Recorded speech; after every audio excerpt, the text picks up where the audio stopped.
जिला पंचायत के मुख्य कार्यकारी अधिकारी डॉक्टर गिरीश दिलीप बडोले ने कहा कि यह सराहनीय है कि कॉलेज के छात्रों को व्याख्यानों के माध्यम से नाटकों का सारांश दिया जा रहा है। उन्होंने बुधवार को बीदर स्थित कर्नाटका साहित्य संघ बीदर और ओम सिद्धिविनायक डिग्री कॉलेज तथा शास्त्रीय कन्नड़ अध्ययन केंद्र भारतीय भाषा संस्थान मैसूर के सहयोग से प्रचार पन्यास पुरुष 8 2025 का उद्घाटन किया।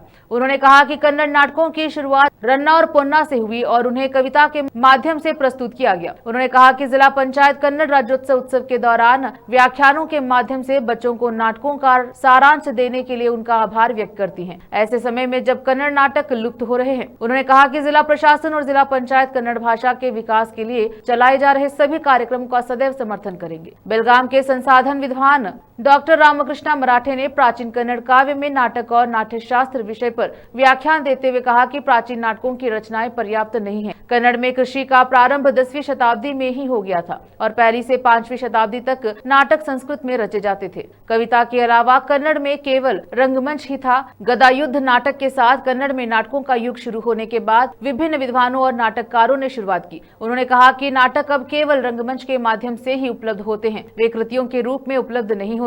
कन्नड़ भाषा को एक कठिन भाषा कहा जाता है, लेकिन अगर रुचि न हो तो सब कुछ कठिन हो जाता है। उन्होंने कहा कि छात्र राष्ट्र को जीवन देते हैं और यदि आप इसके प्रति गंभीर है तो यह आपके भविष्य के लिए अच्छा होगा। कैमरामैन पपुराज का कवरेज।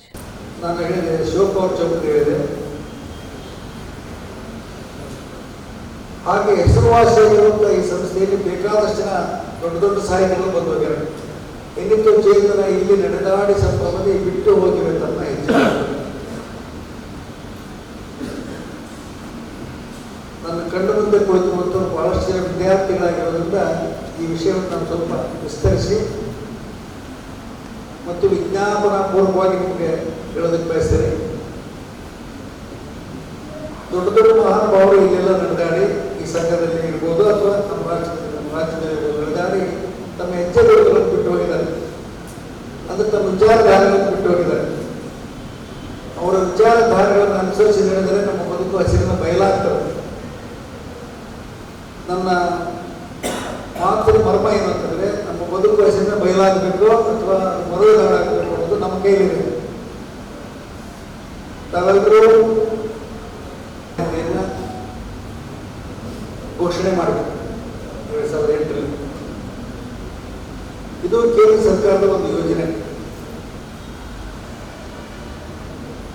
ಭಾರತದಲ್ಲಿರುವಂತಹ ಅತ್ಯಂತ ಹಳೆಯ ಭಾಷೆಗಳಿಗೆ, ಪ್ರಾಚೀನ ಸಂಸ್ಕೃತಿಯನ್ನು ಹೊಂದಿರುವಂಥ ಭಾಷೆಗಳಿಗೆ ಕೊಡಮಾಡುವಂಥ ಒಂದು ಯೋಜನೆ ಇದೆ. ಮೊದಲು ತಮಿಳು ಭಾಷೆಗೆ ಶಾಸ್ತ್ರೀಯ ಮಾನ್ಯತೆ ದೊರಕಿದೆ. ತಮಿಳಿಗೂ ನಮಗೂ ಸಾಕಷ್ಟು ವ್ಯತ್ಯಾಸ ಇದೆ. ಅವರು ತಮ್ಮ ರಾಜಕೀಯ ಅಜೆಂಡಾದಲ್ಲಿ ತಮಿಳಿಗೆ ಶಾಸ್ತ್ರೀಯ ಮಾನ್ಯತೆ ಬರಬೇಕಂತೇಳಿ ಪ್ರತಿ ಚುನಾವಣೆಯಲ್ಲಿ ಅದನ್ನ ತಮ್ಮ ಅಜೆಂಡಾಗಿ ಎಲ್ಲ ಪಕ್ಷದವರು ಇಟ್ಕೊಳ್ತಾ ಇದ್ದಾರೆ.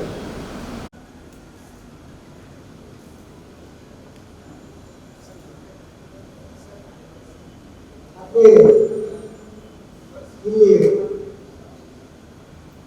ಒಂದೆರಡು ನನ್ನ ನೆನಪುಗಳನ್ನು ಹಂಚಿಕೊಂಡು ನನ್ನ ವಿಷಯಕ್ಕೆ ಹೋಗಬೇಕು ಅಂತ ನಾನು ವಿಚಾರ ಮಾಡಿದೆ. ಮೊದಲನೇದಾಗಿ ಈ ಕಾರ್ಯಕ್ರಮದಲ್ಲಿ ನಾನು ಸಂಪನ್ಮೂಲ ವ್ಯಕ್ತಿಯಾಗಿ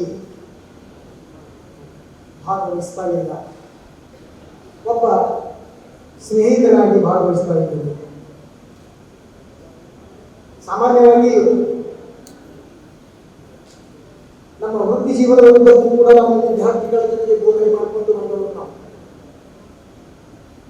ನಿವೃತ್ತಿಯ ನಂತರವಾದರೂ ಈ ಮಾತುಗಳನ್ನು ಕಡಿಮೆ ಮಾಡಬೇಕು ಅನ್ನುವ ಕಾರಣಕ್ಕೆ ನಾವು ಆದಷ್ಟು ಕಾರ್ಯಕ್ರಮಗಳನ್ನು ನಿರಾಕರಿಸುವುದು ನನ್ನ ಸ್ವಭಾವ.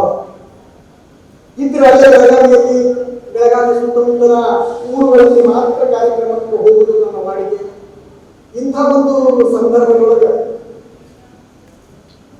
ಇಬ್ಬರು ಗೆಳೆಯರು, ಒಬ್ಬರು ಮೈಸೂರು ಭಾಷಾ ಸಂಸ್ಥಾನದಲ್ಲಿ ಇರ್ತಕ್ಕಂಥ ನನ್ನ ಆತ್ಮೀಯ ಗೆಳೆಯ ನೀಲಗಿರಿ ತಳವಾರು, ಕೆಂಪಣ್ಣವರು ಮತ್ತು ನಾವು ಗೆಳೆಯರಿಂದ ಶಿವಕುಮಾರ್ ಅವರಿಗೆ ಉಪ್ಪಿನವರು, ಮಡ್ಯರಿಂದ ಇನ್ನೂ ನಮ್ಮ ಗೆಳೆಯರಲ್ಲಿ ನಮ್ಮ ಬೀದರ್ ಭಾಗದವರು, ಇವರೆಲ್ಲರನ್ನು ನೋಡುವುದರ ಸಲುವಾಗಿ ಬಂದಿದ್ದೀನಿ ಅನ್ನತಕ್ಕಂಥ ನಮ್ರವಾದ ನನ್ನ ಸ್ನೇಹದ ಆ ಒಂದು ಒಲವನ್ನು ಈ ಸಂದರ್ಭದಲ್ಲಿ ಪ್ರಕಟಿಸ್ತಾ ಇದ್ದೀನಿ. ಇನ್ನು ಎರಡನೇ ನೆನಪು ನಾನು ಹೇಳಬೇಕಾಗಿದ್ದು, ನಾನು 1982ರಲ್ಲಿ ಬೀದರ್ನಲ್ಲಿ ಒಂದು ಬಹುದೊಡ್ಡ ಅಖಿಲ ಭಾರತ ಕನ್ನಡ ಸಾಹಿತ್ಯ ಸಮ್ಮೇಳನ ಜರುಗಿತು. ಹಾಮನಾಯಕರ ಅಧ್ಯಕ್ಷರಾಗಿದ್ದು ಆ ಸಂದರ್ಭದಲ್ಲಿ ನಾನು ಇಲ್ಲಿ ಬಂದದ್ದು, ಕೆಂಪಣ್ಣವರು ನಾವೆಲ್ಲ ಬಂದಿದ್ದು. ಆ ಸಂದರ್ಭದಲ್ಲಿ ನನ್ನಿಂದ ದಿಗ್ಗಜ ಸಾಹಿತಿಗಳ ಒಡನಾಟ ನಮಗೆ ಸಿಕ್ತು. ಹಾಮನಾಯಕರು,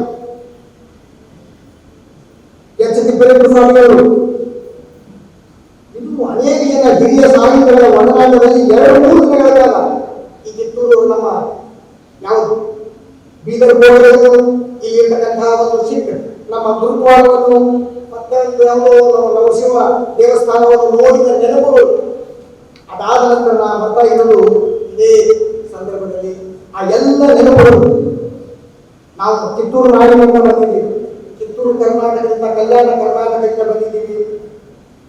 ನಿಮ್ಮದು ಕಲ್ಯಾಣ ಕರ್ನಾಟಕ ಅಂದ್ರೆ ನಮ್ಮ ನೆಲೆಗಳ ಶರಣರ ನಾಡು, ಕಿತ್ತೂರು ಕರ್ನಾಟಕ ಅಂತ ವೀರರಾಣಿ ಚೆನ್ನಮ್ಮನ ನಾಡು.